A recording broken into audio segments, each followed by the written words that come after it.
নমস্কাৰ আজিৰ এই ভিডিঅ'টোত আমি ডিসকাস কৰিম প্ৰেজেন্ট পাৰ্টিসিপলৰ বিষয়ে আমি আমাৰ ডেইলি লাইফত এনে কিছুমান সেন্টেন্স কৈ থাকো যিবোৰ সেন্টেন্স আমি প্ৰেজেন্ট পাৰ্টিসিপলৰ সহায়ত অতি সহজে ইংৰাজীলৈ ট্ৰান্সলেচন কৰিব পাৰো যেনে তাৰ উদাহৰণ হিচাপে মই আপোনালোকক এটা বাক্য ক'ব পাৰো যে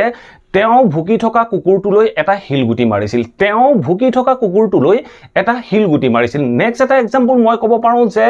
তাই মোৰ চকুলৈ চাই মোক কৈছিল যে তাইৰ মোৰ লগত আমনি লাগিছে তাইৰ মোৰ চকুলৈ চাই তাই মোক কৈছিল যে তাই মোৰ লগত আমনি লাগিছে এনে ধৰণৰ বাক্যবোৰত আমি কেনেদৰে প্ৰেজেন্ট পাৰ্টিসিপল ব্যৱহাৰ কৰিম তাৰ বিষয়ে কম আজিৰ এই ভিডিঅ'টোত গতিকে ভিডিঅ'টো খুব ইন্টাৰেষ্টিং হ'ব আৰু বহুখিনি নতুন কথা আপোনালোকে এই ভিডিঅ'টোৰ পৰা জানিব পাৰিব ভিডিঅ'টো স্কিপ নকৰাকৈ শেষলৈকে চাই থাকক আৰু আপোনালোকে ভিডিঅ'বোৰ লাইক কৰি নাযায় প্লিজ লাইক কৰিব আৰু সকলোৰে মাজত শ্বেয়াৰ কৰি দিব আৰু চেনেলটো সাবস্ক্ৰাইব কৰি লৈ অল নটিফিকেশন অন কৰি ল'ব ইংৰাজীত আমি তিনি প্ৰকাৰৰ পাৰ্টিসিপল পাওঁ প্ৰেজেন্ট পাৰ্টিসিপল পাষ্ট পাৰ্টিসিপল আৰু পাৰফেক্ট পাৰ্টিসিপল আজিৰ এই ভিডিঅ'টোত আমি ডিসকাস কৰিম প্ৰেজেন্ট পাৰ্টিসিপল কি হয় ইয়াক আমি কেনেদৰে ইংৰাজী বাক্যবোৰত ব্যৱহাৰ কৰিব পাৰো এতিয়া কথা হল প্ৰেজেন্ট পাৰ্টিসিপল মানে হল ভাৰ্বৰ লগত আইএনজি যোগ হৈ থাকিব যেতিয়া ভাৰ্বৰ লগত আইএনজি যোগ হৈ থাকিব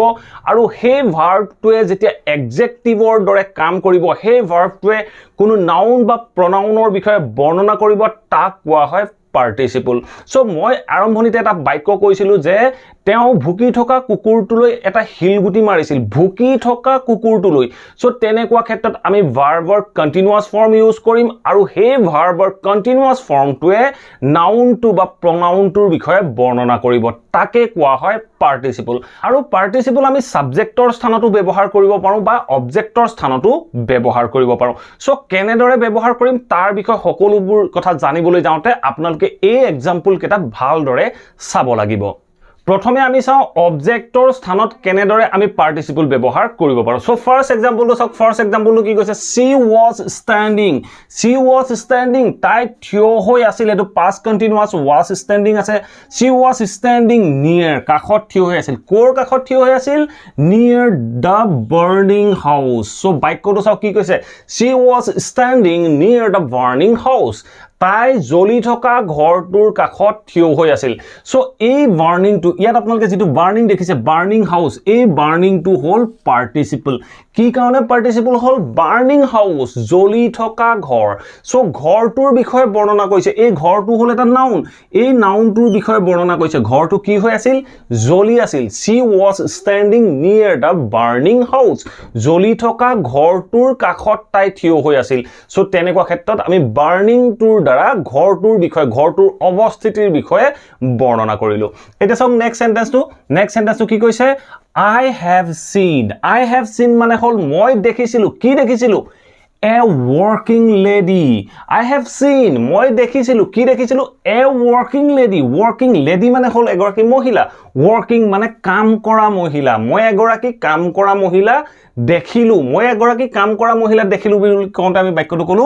working lady এই lady যেটো নাউন হয় এই নাউনটোৰ বিষয়ে বৰ্ণনা কৰিলে working টুৱে সো working টুৱে কৈছে যে কাম কৰা মহিলা কাম কৰা working lady সো work টু হল ভাৰ্বৰ লগত আইএনজি যোগ হৈ আছে working সো ঠিক তেনেধৰণে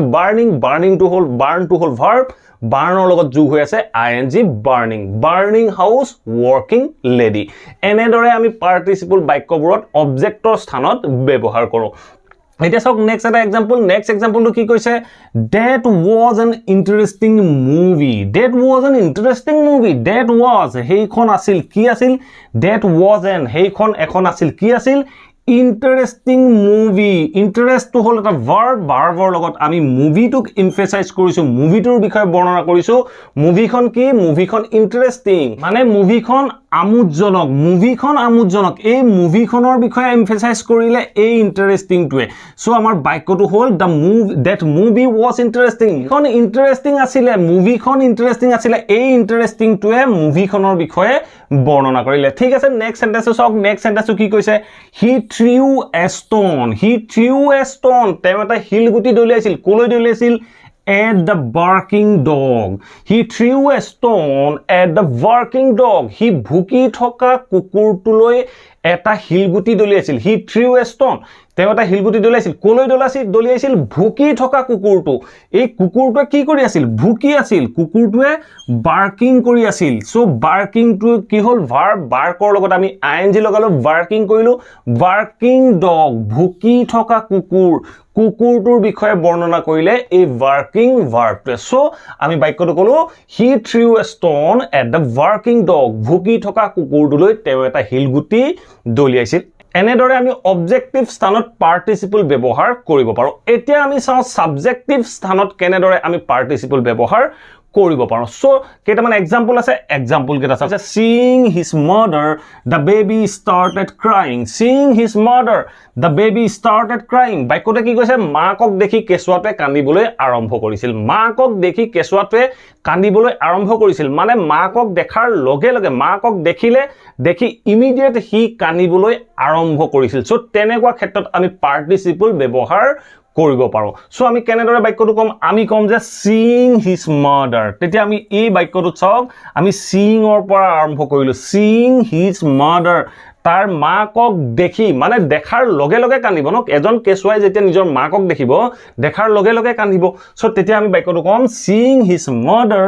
the baby started crying মাকক দেখাৰ লগে লগে কেঁচুৱাটোৱে কান্দিবলৈ আৰম্ভ কৰিছিল ঠিক আছে নেক্সট এটা এক্সাম্পল চাওক নেক্সট এক্সাম্পলটো কি কৈছে opening the door she entered my room opening the door বাক্যটো কি কৈছে opening the door দৰজাখন খুলি she entered into my room বা entered my room opening the door দৰজাখন খুলি she entered my room তাই মোৰ ৰুমলৈ সোমাই গৈছিল ধৰক আপুনি এটা এক্সাম্পল ক'ব পাৰে যে আপুনি ধৰক এটা সাপ দেখিলে সাপটো দেখি আপুনি কি কৰিব সাপটো দেখি আপুনি লগে লগে উভতি গুচি যাব সো তেনেকুৱা ক্ষেত্ৰত আপুনি ক'ব লাগিব seeing the snake I ran away seeing the snake I ran away হাপটো দেখি মই উভতি আহিছিল মানে দুইটা কাম ইমিডিয়েট একচনত হৈছিল টাইম কাম দুটাৰ মাজত কোনো গেপ নাছিল তেনেকুৱা ক্ষেত্ৰত আমি পাৰ্টিসিপল ব্যৱহাৰ কৰো নেক্সট এক্সাম্পলটো চাওক নেক্সট এক্সাম্পলটো কি কৈছে holding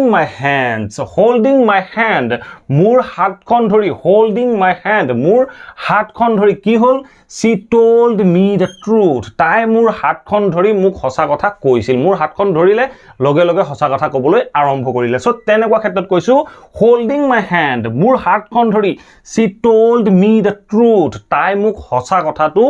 কৈছিল এনেদৰে আমি পাৰ্টিসিপল বিভিন্ন বাক্যত সাবজেক্টিভ স্থানটো ব্যৱহাৰ কৰিব পাৰো লাষ্ট এটা এক্সাম্পল চাওক লাষ্ট এক্সাম্পলটো কি কৈছে চাওক looking at my eyes she told me that she was fed up with me so বাক্যটো চাওক কি কৈছে looking at my eyes মোৰ চকুলৈ চাই looking at my eyes she told me that তাই মোক কৈছিল যে she was fed up with me তাই মোৰ লগত আমনি লাগিছে so বাক্যটো কি কৈছে looking at my eyes তাই মোৰ চকুলৈ চাই প্লানি মোক ক'লে যে মোৰ তোমাৰ লগত আমনি লাগিছে সো তেনেকুৱা ক্ষেত্ৰত বাক্যটো কৈছে যে looking at my eyes মোৰ চকুলৈ চাই she told me that তাই মোক কৈছিল যে she was fed up with me তাই মোৰ লগত আমনি লাগিছে এনেদৰে আমি সাবজেক্টিভ স্থানত প্ৰেজেন্ট পাৰ্টিসিপল ব্যৱহাৰ কৰি বাক্যখিনি ক'ব পাৰো আশা কৰো এই ভিডিওটোৰ পৰা আপোনালোকে নিশ্চয় বুজিব পাৰিলে পাৰ্টিসিপল আমি কেনেদৰে ইংৰাজী বাক্যবোৰত ব্যৱহাৰ কৰিব পাৰো যদি ভিডিওটো ভাল পালে প্লিজ ভিডিওটো লাইক কৰিব আৰু সকলোৰে মাজত শেয়াৰ কৰি যাব আপোনালোকে ভিডিওবোৰ লাইক নকৰে আৰু শেয়াৰ নকৰে প্লিজ লাইক কৰিব শেয়াৰ কৰিব আৰু আপোনালোকৰ যদি কিবা টপিক আছে কিবা কোৱেশ্চন আছে তেতিয়াহলে মোক কমেন্ট বক্সত আপোনালোকে কমেন্টৰ জৰিয়তে জনাব পাৰে আৰু যদি চেনেলটো সাবস্ক্ৰাইব কৰা নাই প্লিজ সাবস্ক্ৰাইব কৰি অল নটিফিকেশন অন কৰি ল'ব মই যেতিয়া এনে ধৰণৰ ইংলিশ লাৰ্নিংৰ ভিডিও আনিম আপোনালোকে নটিফিকেশন পাব আৰু ভিডিওবোৰ চাব পাৰিব thank you for watching this video